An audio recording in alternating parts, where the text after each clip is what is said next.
उत्तम नगर। और उस उत्तम नगर में एक ब्राह्मण रहते हैं, उनका नाम है आत्मदेव। आत्मदेव की एक पत्नी है, उनका नाम है धुंधुली। संतान कोई इनके है नहीं। अब 2 मिनट इस भाव को सुनिएगा, अपने भाव से मैं बताऊं। तुंगभद्रा, तुंग कहते हैं अतिशय को और भद्रा कहते हैं कल्याणकारी। तुंगभद्रा मतलब अतिशय कल्याणकारी नदी के तट पर आनंद नाम का एक स्थान है, उत्तम नाम का नगर है। तो ये तुंगभद्रा कौन है? अतिशय कल्याणकारी नदी के रूप में ये हमारा शरीर ही है। इससे ज्यादा कल्याणकारी संसार में कोई नहीं हो सकता। आपको दर्शन करने हैं तो शरीर का ही माध्यम लेना पड़ेगा, आपको कीर्तन करना है तो शरीर माध्यम लेना पड़ेगा, कथा सुननी है तो शरीर माध्यम लेना पड़ेगा। कपिल देवभूति संवाद में देवभूति माता इस शरीर को गलत बताती हैं, तब भगवान रोकते हैं, मैया इस शरीर को गलत मत बताओ, ये शरीर तो मैंने बनाया, ये अत्यंत पवित्र है। साधन तो शरीर ही बनेगा किसी भी सत्कार्य के लिए। तो ये तुंगभद्रा नदी के रूप में कौन है? हमारा शरीर, और उसमें भी उत्तम नगर। ये उत्तम नगर क्या है? बोले शरीर तुंगभद्रा नदी के तट पर उत्तम नगर यानी कि मानवीय मन उत्तम। ध्रुव जी के प्रसंग में आता है, ध्रुव जी कौन है? वो बुद्धि के स्वरूप हैं, उनके भाई उत्तम वो मन के स्वरूप हैं। ध्रुव जी महाराज किससे प्रकट हुए? बोले सुनीति से, मतलब बुद्धि से, नीति से। और श्री उत्तम जी किससे प्रकट हुए? बोले सुरुचि से। रुचि किसकी होती? मन की, मन से प्रकट हुए। तो उत्तम कौन है? बोले ये मन है। कल्याणकारी शरीर में एक मन नाम का नगर है, और इसमें एक ब्राह्मण कौन रहते हैं? बोले आत्मदेव, यानी कि हमारी आत्मा, ये आत्मा। और उसकी पत्नी कौन है? पत्नी धुंधुली। धुंधुली मतलब बोले जो उत्तम रूपी नगर में रहकर के भी सब कुछ इनविजिबल, मतलब धुंधुला दिखाई दे। सामने दिख रहा है कि भक्ति कर सकते हैं, भगवान का दर्शन कर सकते हैं, कथा सुन सकते हैं, लेकिन उसके सद्गुण ना दिख रहे हों तो समझ लो आपके भीतर भी धुंधुली है। कथा से अति ज्यादा रुचि किसी और कार्य को करने में लग रही हो तो समझ लेना भीतर धुंधुली विराजमान है। तो ये है आत्मदेव। इनकी कोई संतान नहीं है, बड़े दुखी रहते हैं। पत्नी जो है उसके बहुत सारे गुण भागवत में बताए गए। पहला गुण बताया, बोले क्या? क्रूरा, बहुत क्रूर है। दूसरा उसका बताया बहुजल्पिका, बहुत बोलती है। बहुत बोलने वाले व्यक्ति की जिह्वा से 2 दुर्गुण आ जाते हैं उसकी जिह्वा में। पहला असत्य संभाषण, ज्यादा बोलने वाला व्यक्ति असत्य बोलने लगता है। और दूसरा दुर्गुण आता है कि उसकी कितनी भी श्रेष्ठ बात हो उसका प्रभाव किसी पर नहीं होता, अति बोलने वाले के। इसलिए संत महामुनि जो क्या करते हैं? मौन रहते हैं, अपनी वाणी जब कहो सो हरि कथा। मुंह कब खुले? बोले जब हरि चर्चा करनी हो बस तब खुले, बाकी के समय मौन रहे। एकादशी व्रत कितने लोग करते हैं? सुनो,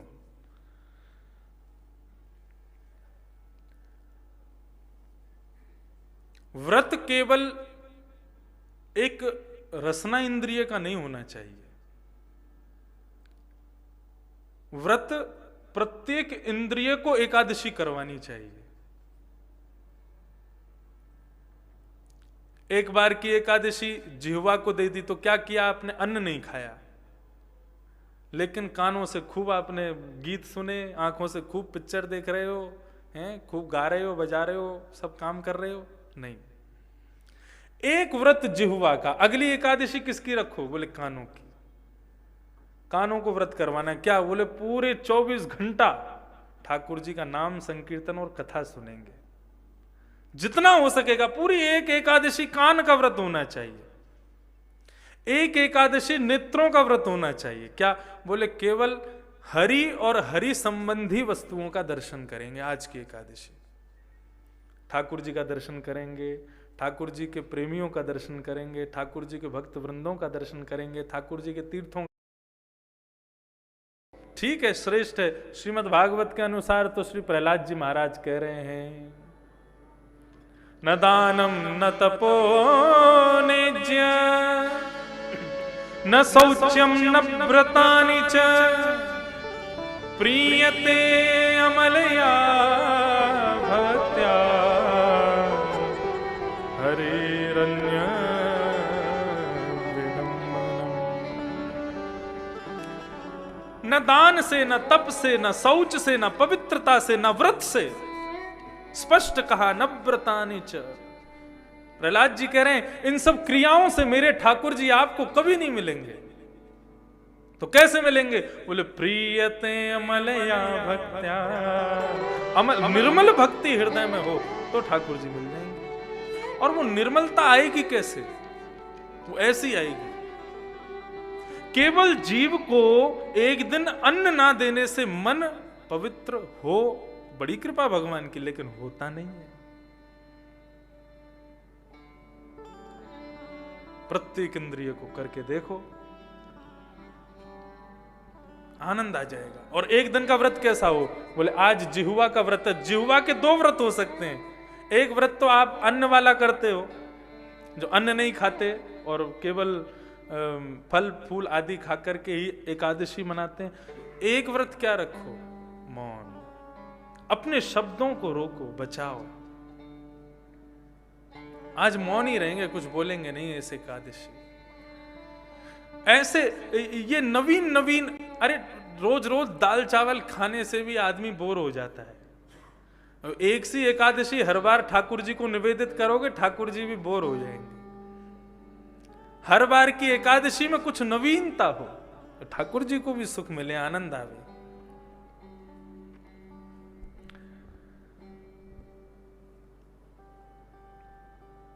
बहु जल पे काल, धुंधुली के दुर्गुण है, बहुत बोलती है। कलह प्रिय, अच्छा धुंधुली जो है ये बुद्धि को कहा गया है। धुंधुली के अंदर, बुद्धि के अंदर क्या बोले? क्रूरता होती है, लेकिन दिखाती नहीं है किसी को। बहु जल पे का बहुत बोलते, आप शांत बैठे रहो तब भी बुद्धि बोलती रहेगी, ऐसा कर लें, वैसा कर लें, ये कर लें, वो कर लें, यहाँ चले जाएं, वहां चले जाएं, ये खा लें, वो खा लें, आज वो बना होता तो कैसा होता, आज ये बना होता तो कैसा, आज तुमने कपड़े कैसे पहने, आज ये। बुद्धि सदैव बोलती रहती है। आप भले ही मुख से मौन रहो, लेकिन बुद्धि का बोलना बंद नहीं होता। बहुजल्पिका, कलह प्रिय, लड़ाई झगड़े में बड़ा आनंद आता है इसको। शांत स्वभाव में सब स्थिति गुजर रही हो, यह बुद्धि को स्वीकार नहीं है। थोड़ी लड़ाई झगड़ा हो, हाथापाई हो, किसी से बिगड़े किसी से बने, यह बुद्धि का नियम है। बहु कलह प्रिय, इस प्रकार से धुंधुली के सारे दुर्गुण बताए गए। आत्मदेव ब्राह्मण बड़े दुखी हैं, क्यों? क्योंकि कोई संतान नहीं। मैं अपनी कथाओं में कहा करता हूं, भगवान के द्वारा बनाई गई प्रत्येक परिस्थिति को आनंद मान करके रहना चाहिए। उसमें फिर दुखी और चिंतित नहीं होना चाहिए, आनंदित होना चाहिए। उसमें भी भगवान ने क्या हम पर उपकार किए हैं वो विचार करना चाहिए। संतान ना होने से अधिकतर माता पिता हमने देखे वो खूब दुखी रहते हैं। क्यों? आपको एक बात, सत्य बात बताएं, वैसे तो हमारी ब्रज के भाव से देखोगे तो नंद बाबा और यशोदा के लाला कन्हैया हैं, लेकिन वास्तविकता में देखोगे तो नंद यशोदा के तो पुत्र है ही नहीं। ठाकुर जी उनके पुत्र बनकर के आए। क्यों? क्योंकि जब उनके कोई संतान नहीं थी तब भी उन्होंने ठाकुर जी को ही पुत्र रूप में मान रखा था। विष्णु आराधनार्थाय। नंद बाबा बड़े बड़े मंदिरों में जाकर के तीर्थ यात्राएं करते थे और क्या कहते थे, हमको एक संतान दे दो। लेकिन संतान प्राप्ति की इच्छा के पीछे कारण क्या था? इस कारण से यदि कोई संतान की इच्छा रखे तो भैया हर घर में ठाकुर जी जन्म लेने आएंगे। कारण क्या था? बोले गौ ब्राह्मणाय हिताय। नंद बाबा बद्रीनाथ केदारनाथ तक गए कि हमको एक पुत्र मिले, लेकिन इच्छा क्या रखते थे? बोले कि हमको पुत्र इसलिए नहीं चाहिए कि पुम नामक नरक से तारेगा, अंत में हमारी अंत्येष्टि करेगा, ये सब विधियों के लिए हमको पुत्र नहीं चाहिए। तो बोले किसके लिए चाहिए? बोले मेरे छोटे से शाले ग्राम हैं, घर में लाखों गैया हैं, इनकी सेवा करने के लिए एक उत्तराधिकारी चाहिए मुझको। इस भाव से जब दर दर जाकर के नंद बाबा ने प्रतिज्ञा प्रार्थना की, तो भैया गौ की सेवा के लिए और ठाकुर जी की, वैष्णवों की, ब्रजवासियों की सेवा के लिए ठाकुर जी बोले हम किसी और को क्या भेजें, हमसे ज्यादा योग्य इसके लिए कोई नहीं है, हम ही आ जाएंगे। तो स्वयं ठाकुर जी पुत्र बन करके आ गए नंद यशोदा के यहां। यदि ठाकुर जी ने संतान नहीं दी है तो उसके पीछे संकेत जानिए ठाकुर जी का। ठाकुर जी कहना चाहते हैं हमने आपको संतान इसलिए नहीं दी क्योंकि आपकी संतान बनने योग्य हमारे पास हम ही हैं और कोई नहीं है, आप हमको ही पुत्र मान लीजिए। किसी का ब्याह नहीं हो रहा हो तो ठाकुर जी से ही ब्याह कर लो, तुम्हारे लिए कोई योग्य ना तो लड़की है ना लड़का है, तुम हमसे ही कर लो, हमको ही अपना प्रियतम मानो। प्रत्येक स्थिति में सकारात्मकता रखो, ठाकुर जी का संकेत शुभ ही मानो, यही भाव। आत्मदेव जी की संतान नहीं थी, आत्महत्या करने के लिए जाने लगे, तभी एक संत ने देख लिया, बोले क्या कर रहे हो भाई? बोले आत्महत्या। नाम क्या है तुम्हारा? बोले आत्मदेव। नाम आत्मदेव, कर रहे हो आत्महत्या? क्यों आत्महत्या कर रहे हो? बोले संतान नहीं है। अरे तो फिर भजन करो, भगवान ने संतान नहीं दी इसके लिए, इसका मतलब क्या है? भगवान ने जिम्मेदारी कम रखी है। बोले जितना समय संतान के समय बिताओगे उतना समय मेरे संग बिताओ। लेकिन आत्मदेव जी कहां सुनने वाले थे, चरण पकड़ लिए, बोले आप संत हैं, आप कृपा कर दें तो मुझे संतान मिल जाएगी, अब आप ही मुझे संतान दो, यदि आपने नहीं दी तो आपके सामने प्राणों का परित्याग कर दूंगा, आपको ब्रह्म हत्या देखने का दोष लगेगा। और ब्रह्म हत्या हो रही है ये जानते हुए भी उसको ना रोकना, ये सबसे बड़ा अपराध है। संत हृदय नवनीत समाना।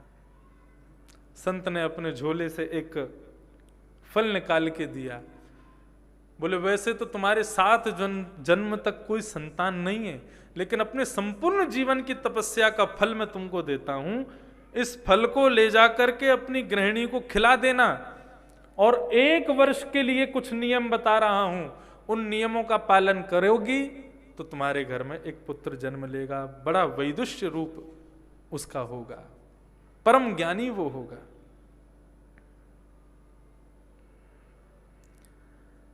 क्या नियम है?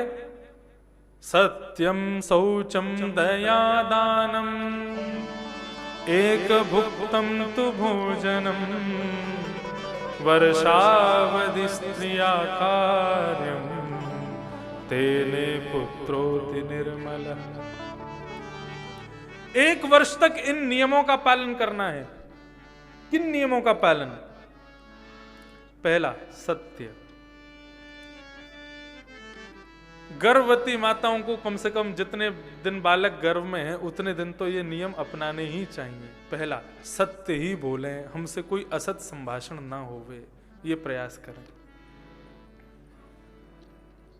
शौचम, पवित्रता का ध्यान रखें। अपवित्र स्थिति में ज्यादा समय तक रहना ये उचित नहीं है। दया, कितना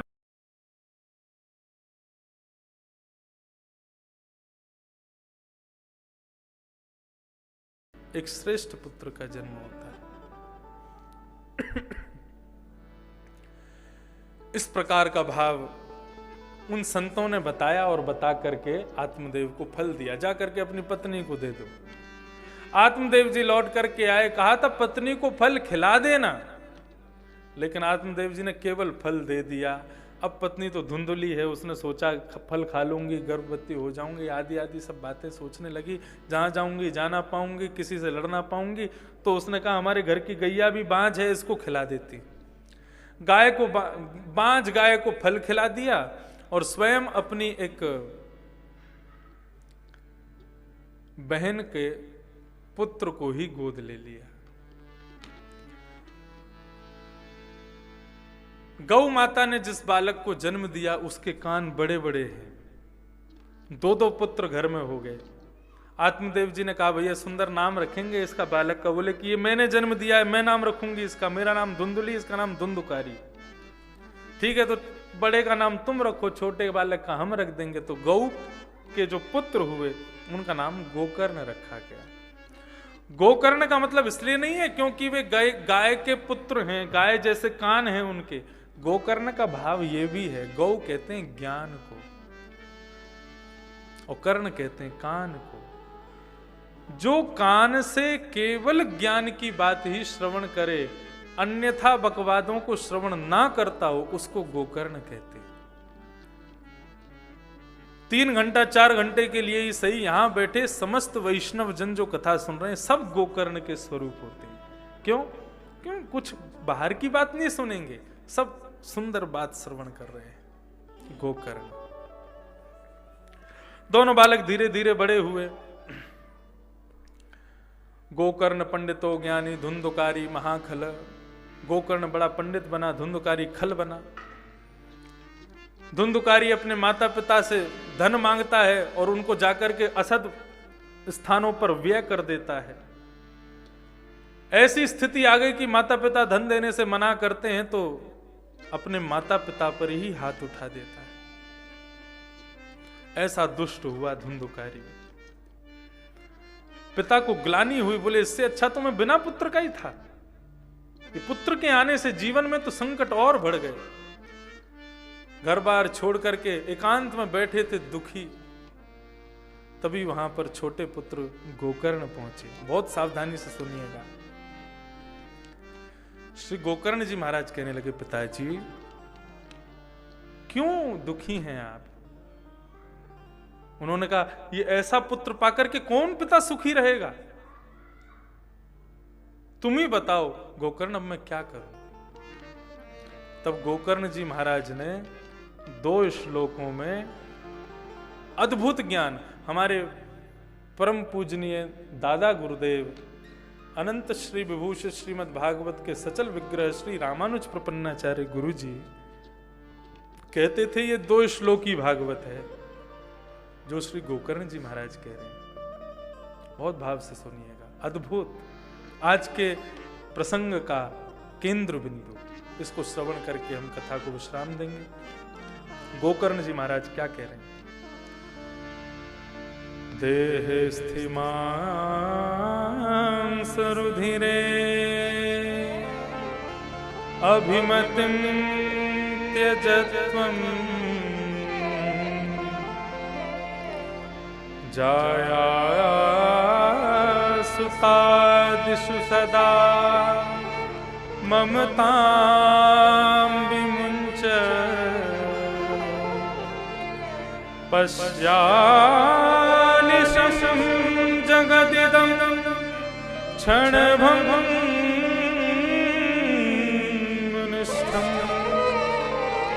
वैराग्यरसको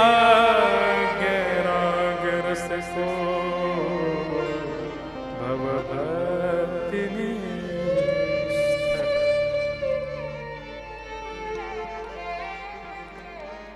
देहे स्थिमां सुरुधिरे अभिमतिम त्यजत्वम्।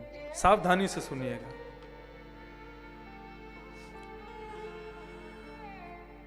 मानव जीवन में बंधन के 2 कारण और उन दोनों बंधनों की मुक्ति का उपाय यहां बताया जा रहा है। पहला बंधन का कारण अहमता और दूसरे बंधन का कारण ममता। अहमता और ममता। अहमता किसे कहते हैं? जो अपने प्रति होती है अभिमान की भावना, उसको अहमता कहा जाता है। और जो अपने किसी प्रेमी के प्रति अभिमान की इच्छा होती है, भावना होती है, उसको ममता कहा जाता है।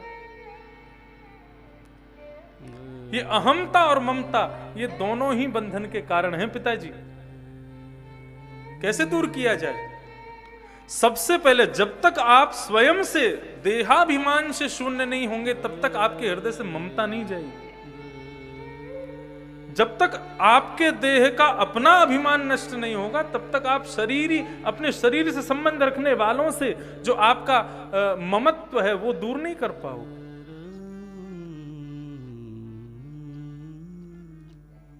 सबसे पहले अपने आप से अहमता को दूर करो। देहे स्थिमाम सुरुधिरे अभिमतिम त्यजत्वम। ये देह जिसके प्रति इतना अभिमान करते हैं, जिसके रूप पर इतना अभिमान करते हैं, कैसा है ये?